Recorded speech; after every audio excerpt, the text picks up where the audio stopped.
6 గ్యారెంటీల్లో తెలంగాణ ఉద్యమకారుల అంశం చేర్చాలన్న టీయూఎఫ్ నేత శ్రీనివాస్. అలల ఊయలపై దర్శనమిచ్చిన భద్రాద్రి రాముడు. భద్రాచలంలో వైభవంగా ఉత్తర ద్వార దర్శనం ప్రవేశం. పలు అభివృద్ధి కార్యక్రమాలకు శంకుస్థాపన చేసిన మంత్రి Tummala Nageswararao.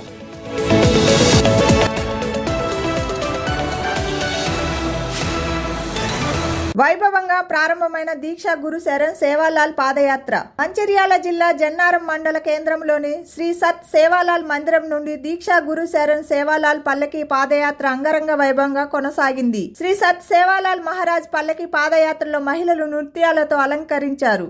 Jannaram market committee chairman గా దళిత సోదరుడు దుర్గం లక్ష్మీనారాయణ ఎంపిక అయ్యారు.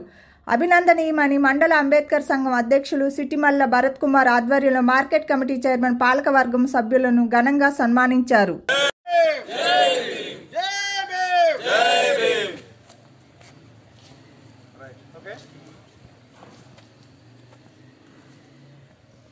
తెలంగాణ ఉద్యమంలో కీలకంగా పనిచేసిన ఉద్యమకారులను గుర్తించి 6 గ్యారెంటీల్లో తెలంగాణ ఉద్యమకారుల అంశం చేర్చి చారిత్రాత్మక నిర్ణయం తీసుకుంది అని టీయూఎఫ్ తెలంగాణ ఉద్యమకారుల ఫోరం ప్రచార కార్యదర్శి కుడిది శ్రీనివాస్ అన్నారు. టీయూఎఫ్ ప్రచార కార్యదర్శి కుడిది శ్రీనివాస్ పటేల్ 41 రోజుల అయ్యప్ప దీక్షలో 41 దేవాలయాల దర్శనం సైకిల్ యాత్ర ద్వారా కార్యక్రమం చేపట్టారు. ఇల్లందుకుంట మండలం శ్రీ సీతారామచంద్రస్వామి దేవాలయానికి యాత్ర చేరుకుంది.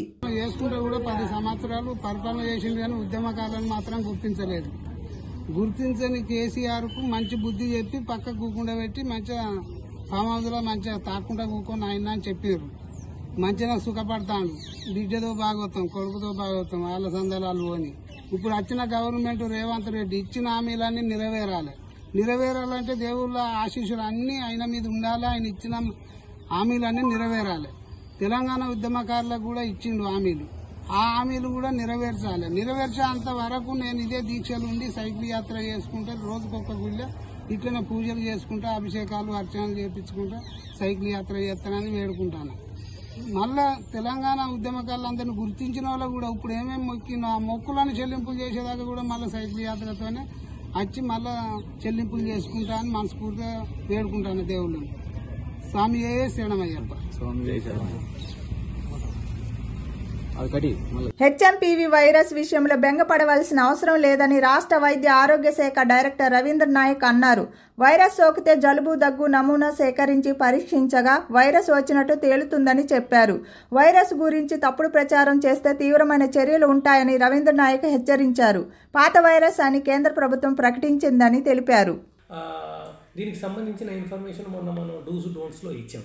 వాళ్ళందరూ కూడా దయచేసి ప్రజలకు నేను విజ్ఞప్తి చేస్తానంటే అవన్నీ ఒకసారి ఇచ్చిన వాటి ఫాలో చేస్తే మంచిది. తర్వాత ఎట్లాంటి ప్యానిక్ అవసరం లేదండి, ఎలాంటి ప్యానిక్ ఆందోళన చెందాల్సిన అవసరం లేదు, భయపడాల్సిన అవసరం లేదు. అన్నీ అయిపోయింది. సత్తుపల్లి నియోజకవర్గంలో పలు అభివృద్ధి కార్యక్రమాలకు మంత్రి తుమ్మల నాగేశ్వరరావు శంకుస్థాపన చేశారు. సత్తుపల్లి పట్టణంలో పర్యటిస్తున్న మంత్రి తుమ్మల రోడ్లపై చెత్తను చూసి మున్సిపల్ కమిషనర్ పై ఆగ్రహం వ్యక్తం చేశారు. ఆగిపోయిన సీతారామును కదిలి వచ్చి గోదావరి జలాలు తుమ్ములేరు ద్వారా బేతుపల్లికి తరలిస్తానని చెప్పారు. నర్సింగ్ కాలేజీలు కూడా సత్తుపల్లిలో పెడతామని తెలిపారు. రైతు రాజ్యం, రైతులకి ఎన్నో సంక్షేమ పథకాలు అమలు చేస్తూ వస్తున్నారు.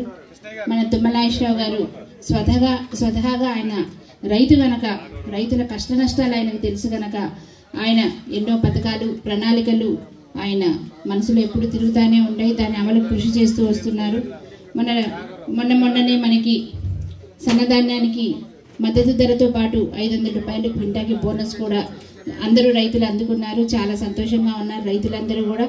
ఒక్కొక్క విమానాశ్రయాన్ని కూడా కొత్తగూడెం, అదేవిధంగా పాల్వంచ ప్రాంతంలో మొన్ననే మంత్రి గారిని కూడా అడిగాను.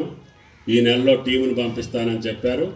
భద్రాద్రి దివ్యక్షేత్రం ఇప్పుడు ఈరోజు వైకుంఠ ఏకాదశి, అక్కడి నుంచే రాముడు దర్శనం చేసుకొని కాకర్లపల్లి మీ దర్శనానికి వచ్చాం. కాబట్టి ఆ రాముడు దయ ఉన్నంతకాలం, మీకు సేవ చేసే అవకాశం ఆ భగవంతుడు కల్పించినంతకాలం మీ పొలాలకు నీరు, మీ పిల్లలకి చదువు, ఈ ప్రాంత ప్రజలకి సౌకర్యాలు అన్నింటినీ కలగలిపి సత్తుపల్లి నియోజకవర్గానికి ఒక కీర్తి, ఒక ప్రతిష్ట ఉంది. ఇది ముఖ్యమంత్రులను అందించినటువంటి నియోజకవర్గం. వంకాయలపాటి గారు లాంటి వాళ్ళందరికీ ఈ నియోజకవర్గ చరిత్ర తెలుసు. కానీ ఆయన గారు ఛాలెంజ్ చేసిన పనులన్నీ చేసి పెట్టారు. వెంగళరావు గారి ఆపిని కూడా నేనే చేశాను. బేతుపల్లి కాలువ ఆపితే దాన్ని కంప్లీట్ చేశాం. నిన్ననే పాపం ఆ సర్వే చేసిన సీతారామయ్య గారు కూడా చనిపోతే వెళ్ళొచ్చాను. ఆ రోజు 62లో శాంక్షన్ చేశారు ఆయన సర్వే చేసి. 72లో సిద్ధారెడ్డి గారు ఇక్కడే కాకర్లపల్లి అవతలే శంకుస్థాపన చేశారు. 83లో మళ్ళీ నేను వచ్చిన తర్వాత అది కాదంటే అవునని చెప్పి నేను మొదలుపెట్టాను. దానివల్ల ఇవాళ ఎముసూరు మండలం పచ్చగా పంటలతోటి పరివిడిల్లుతుంది. వాళ్ళ పిల్లలందరూ కూడా ఇవాళ అమెరికా, ఆస్ట్రేలియాలో ఉన్నారు. దూళ్ళకొత్తూరు అని ఉంది, దుమ్ములేసేది, తాగటానికి నీళ్లు ఉండేవి కావు. అక్కడ పిల్లలందరూ మొన్న అమెరికా నుంచి వచ్చి ఒక ఐటీ కంపెనీని హైదరాబాద్లో పెట్టి నాతోటి ఓపెన్ చేయించారు. అంటే మీరు నీళ్ళు ఇవ్వటం వల్ల మా పొలాలు బండితే మా తండ్రులు మమ్మల్ని చదివించారు. మేము ఈ రోజున సాఫ్ట్వేర్ ఇంజనీర్లుగా అమెరికా వెళ్ళి సంపాదించి మళ్ళీ మేము హైదరాబాద్కి వచ్చి మన పిల్లల కోసం కంపెనీ పెడతాన్నాం అని చెప్పి ఆ కంపెనీని కూడా ఓపెన్ చేయించారు. అంటే 40 ఏళ్లలో మంచినీళ్ళకి గతి లేనటువంటి, తాగటానికి పశువులు కూడా నీళ్లు లేనటువంటి ఎముసూరు మండలాన్ని పంటలమయం చేసింది ఈ బేతుపల్లి కాలువ. దాని తర్వాత వెంగళరావు గారు శంకుస్థాపన చేసిన లిఫ్ట్ ఇరిగేషన్ కూడా పూర్తి చేశాను. అటు సిద్ధారెడ్డి గారు చేసినా, ఇటు వెంగళరావు గారు చేసినా ఆ పనులన్నింటినీ పూర్తి చేసే శక్తి, అవకాశం ఈ నియోజకవర్గ ప్రజలు నాకు కల్పించారు. కాబట్టి మీ అందరి దయ వల్ల ఈ జిల్లాకి, రాష్ట్రానికి ఎన్నో కార్యక్రమాలు చేసే అవకాశం కాకర్లపల్లి గ్రామం నాకు కల్పించింది. అందుకని కాకర్లపల్లి వాస్తవ్యులందరికీ నమస్కారాలు తెలియజేస్తూ ఈ సహకార సంఘ భవనాన్ని ఏర్పాటు చేసిన ప్రెసిడెంట్ గారికి, డిసిసిబి అధ్యక్షులకి ధన్యవాదాలు తెలియజేస్తా. మీ సహకార సంఘాలు కూడా కొన్ని పెద్దగా ఉంటే కొత్తవి కూడా ఏర్పాటు చేయడానికి ఆర్డర్స్ ఇచ్చాం. మీరు కూర్చొని ఎమ్మెల్యే గారితో సంప్రదించుకొని నియోజకవర్గంలో ఇంకేమైనా కొత్త సొసైటీలు కావాలంటే అక్కడ నరసింహరావు గారు ఉన్నారు, మాజీ కృష్ణారావు గారు ఎముసూరు సొసైటీ ప్రెసిడెంట్ గారు కూడా ఉన్నారు. మీరందరూ కూర్చొని, నరసింహరావు గారు అందరూ కూర్చొని ఏమైనా కొత్త సొసైటీలు కావాలంటే కూడా సస్టైనబుల్ సొసైటీస్కి కొత్త సొసైటీలు కూడా ఏర్పాటు చేసి రేపు వాటిని కూడా మనం గతంలో అటుకి అంత దక్షిణ అయోధ్య భద్రాచలం మురిసి మెరిసింది. మిరిమిట్లు గొలిపే వెలుగు జిలుగులు బాజా బంత్రీల సందడి నెలకొన్నది. అశేష భక్త జన సందోహంతో జగదభి రామ జానకి రామ అంటూ భక్తుల జయ జయ ధ్వనుల నడుమ శ్రీరామచంద్రుడు సీతాలక్ష్మ సమేతంగా గావించిన తెప్పోత్సవం ఆబాల గోపాలాన్ని మైమర్పించింది.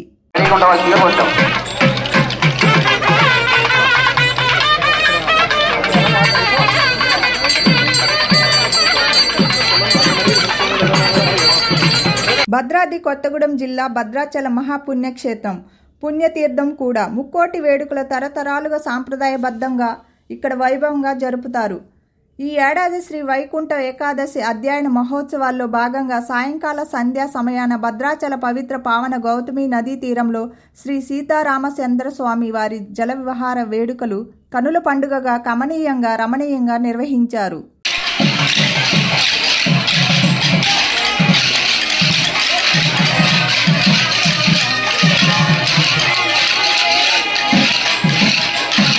దక్షిణ అయోధ్యగా బాసిల్లుతున్న భద్రాచల రామాలయంలో తొలుత వేద పండితులు ఉత్సవమూర్తులకు ప్రత్యేక పూజలు నిర్వహించారు.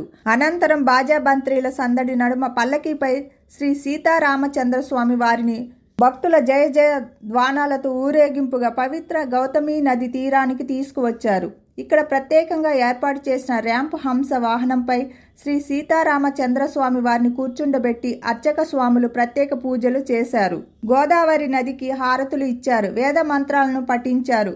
విద్యుత్ కాంతులు మిరుమిట్లు గొలుపుతుండగా, గోదారమ్మ పులకిస్తుండగా, శ్రీరామ జయరామ అంటూ భక్తులు నినాదిస్తుండగా, వేదఘోష పరిమళాలు వెదజల్లుచుండగా ఆ చూడముచ్చుటైన అపురూప జంట శ్రీ సీతారామచంద్ర స్వామి వారి జల విహారం చేసిన తీరు భక్తులకు తన్మయానికి గురిచేసింది. బాణసంచా సందడి భక్తులను అలరించింది.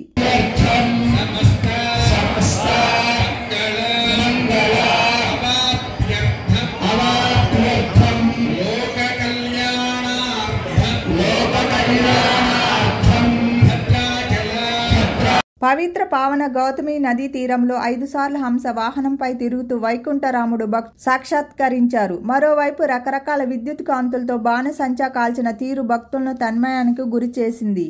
గోదావరి ఇసుక తిన్నెలపై కూర్చొని కన్నులార ఈ వేడుక తిలకించిన భక్తజన హృదయాలు ఉప్పొంగాయి. శ్రీరామ జయరామ అంటూ భక్తులు చేసిన జయ జయ ధ్వానాలు మిన్నంటాయి. గోదావరి తీరం అంతా జనసంద్రమైంది. గోదావరి తీరం వద్ద ప్రత్యేక ఆకర్షణగా ఈసారి అధికారులు తీసుకున్న చర్యలు భక్తులను ఆకర్షించాయి.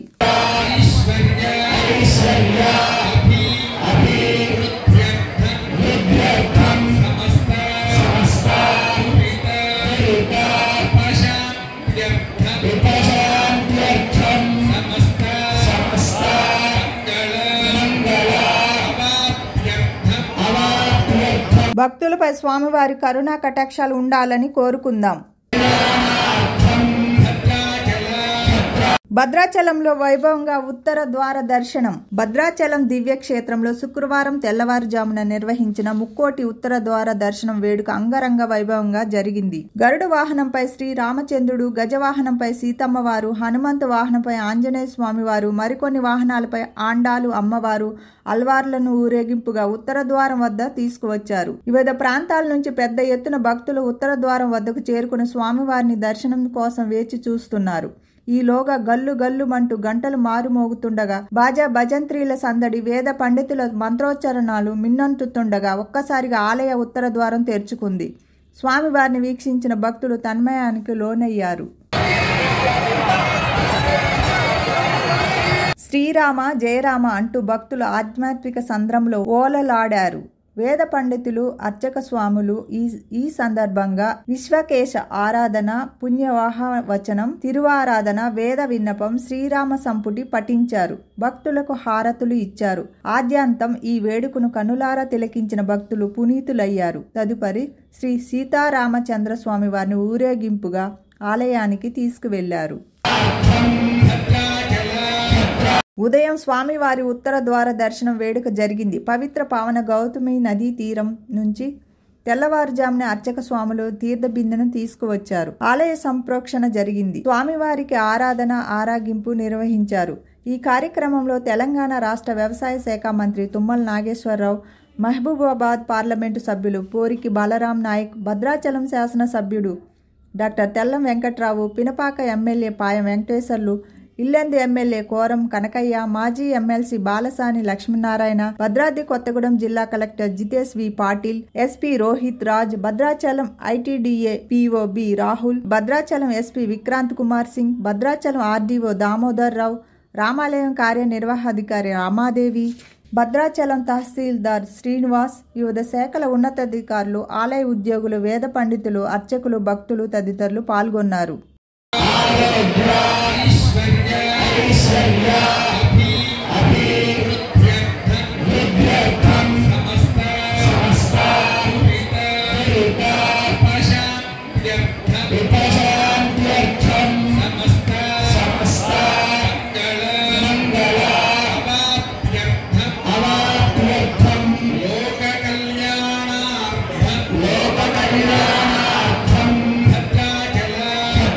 ఎటువంటి అసంఘటనలు జరగకుండా పోలీసులు భారీ బందోబస్తు నిర్వహించారు. ఆలయ అధికారులు భక్తుల దర్శనం చేసుకోవడం కోసం భారీ గ్రేడ్లు ఏర్పాటు చేశారు.